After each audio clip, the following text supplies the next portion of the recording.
Sans plus tarder, je vais vous présenter nos invités d'aujourd'hui. Alors, nous avons tout d'abord M. Tony Cho, directeur de la WTA, superviseur, en fait, qui va effectuer avec M. William Caffé, l'arbitre en chef du tournoi. On a également notre gagnante de l'an passé, Mme Tamira Pachek, bienvenue, ainsi que notre ex-championne de l'année 2009, Mme Mélina Zink, bienvenue, et Marie-Ève Pelletier, je crois que vous connaissez très bien. Et puis, sans plus tarder, je vais vous céder la parole à M. Jeff Risset qui va vous expliquer de la façon dont on va procéder. Bonne conférence. Alors, bonjour tout le monde, je vais vous parler d'ici. Merci d'être là, médias surtout. Je sais que vous n'êtes pas occupés, c'était une petite journée creuse pour vous, alors vous ne saviez pas où aller, donc vous êtes ramassés ici. Merci. Thank you, Tamira. Thank you, Melinda. Nos deux championnes 2009-2010. C'est le fun de les avoir ici. Toutes les deux, en plus de les avoir dans le tournoi, deux championnes des années précédentes. On en a même une troisième, mais qui va être obligée de se qualifier, soit Elena Bobina, qui est ici aussi, qui a gagné en 2002. Merci Marie-Ève d'être là. On expliquera un petit peu la raison d'être, qui, je pense, est une bonne nouvelle. Alors, on a un ajustement, c'est sûr, au niveau du tableau. Malheureusement, il y a des désistements qui se sont avérés hier soir. C'est Tony qui m'amène une mauvaise nouvelle à sa descente d'avion, comme quoi on avait perdu quelques joueuses, à savoir, il y avait Bethany Matek qui a un problème d'épaule. Ça fait déjà un petit bout de temps qu'on le savait. Par contre, elle essayait de jouer le US Open et puis on a vu un petit peu ce que ça a donné pour elle. C'était pas un succès et son médecin lui a dit d'arrêter sa saison là. Il y a aussi Simona Halep qui, elle, également a une blessure. C'est dommage parce que c'est une jeune joueuse qu'on aurait aimé voir à Québec étant donné que c'est une joueuse montante. Christina McHale, blessure au bas du dos. C'est sûr qu'on l'avait vanté pas mal toute la semaine étant donné que elle avait fait un bon tournoi US Open. Elle était habituée à venir ici. C'est sûrement pas une question de ne pas vouloir, mais vraiment une question de blessure. Anastasia Rodionova, puis Anna Kiotavan aussi, qui se sont désistés. Alors oui, c'est jamais agréable d'entendre ces nouvelles-là, mais par contre, on a fait des heureuses. Melinda Zink, normally would have had to qualify, but she went up the ladder and is directly in the tournament. So that's why it's a very good news for us to have Melinda in the main draw. Alors donc, Melinda Zink fera partie du tableau principal. Il y a aussi Caroline Garcia qui est arrivée hier soir, la jeune Française qui est un prodige, dans le sens que je crois qu'elle était favorite numéro 1 au US Open Junior. Sinon, elle est classée parmi les 4-5 meilleurs juniors au monde. Et donc, ça lui a donné une place à elle aussi et d'autres joueuses, bien entendu, qui prennent les places là, des désistements.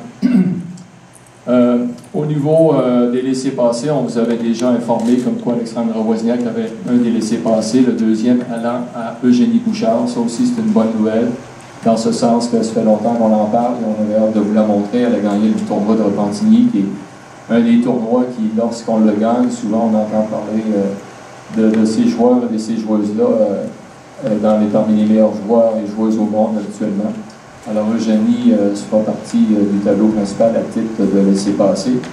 Et comme vous le savez aussi, il y a deux autres laissés-passer qui sont réservés normalement pour les gagnants, pas les gagnantes, mais les joueuses qui sont classées top 20 au monde. Et lorsque ça ne se présente pas, bien, le tournoi peut donner un laissez-passer à une joueuse qu'on a décerné avec l'organisation à Marie-Ève Pelletier. Marie-Ève a une excellente saison, une de ses bonnes saisons, je pense, Marie-Ève, autant en 5 qu'en double. Alors, ça va être intéressant de revoir Marie-Ève dans le tableau principal.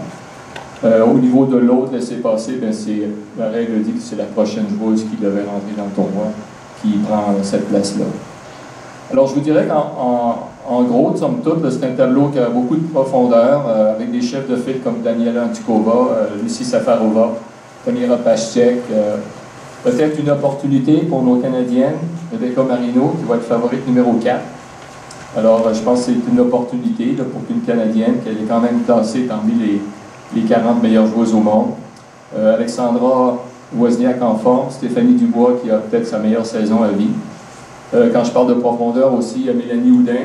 Mélanie est actuellement en finale du tournoi du US Open en double mixte, tout comme Daniela Antikova qui est en semi-finale en double féminin.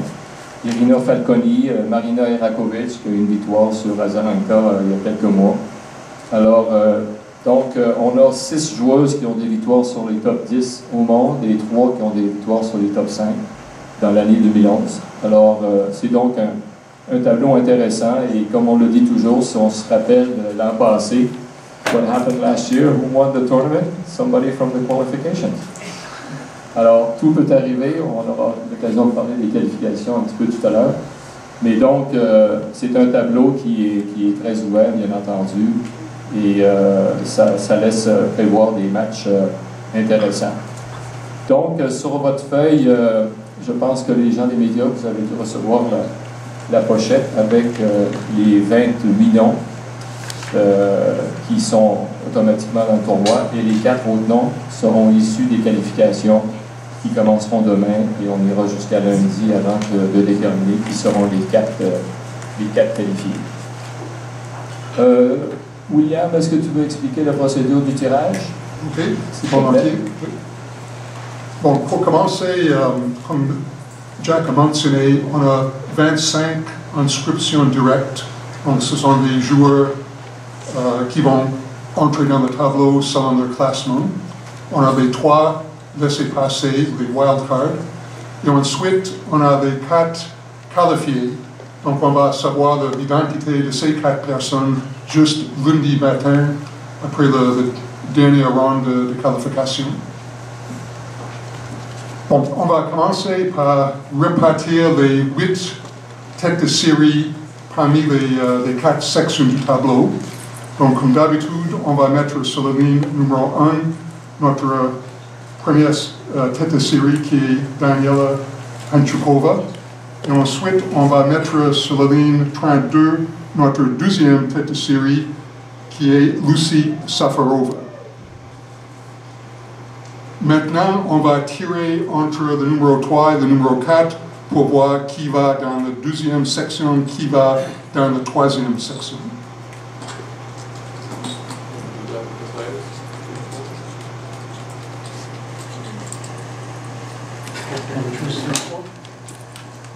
Premier choisi en haut du tableau. Numéro 3. Tamira Pasek sur la ligne numéro 9. Et le numéro 4, Rebecca Marino sur la ligne 24.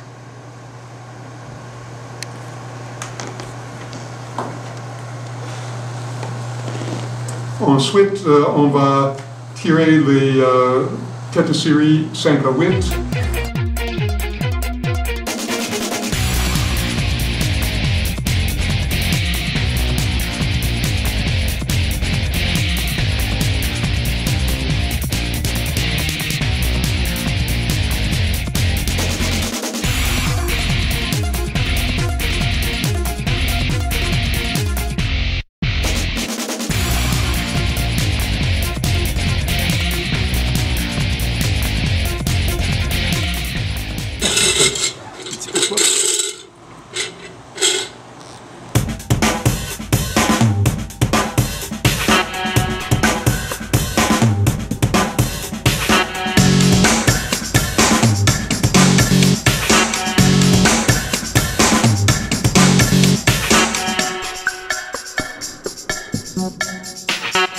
Et voilà, on a notre tableau pour la semaine.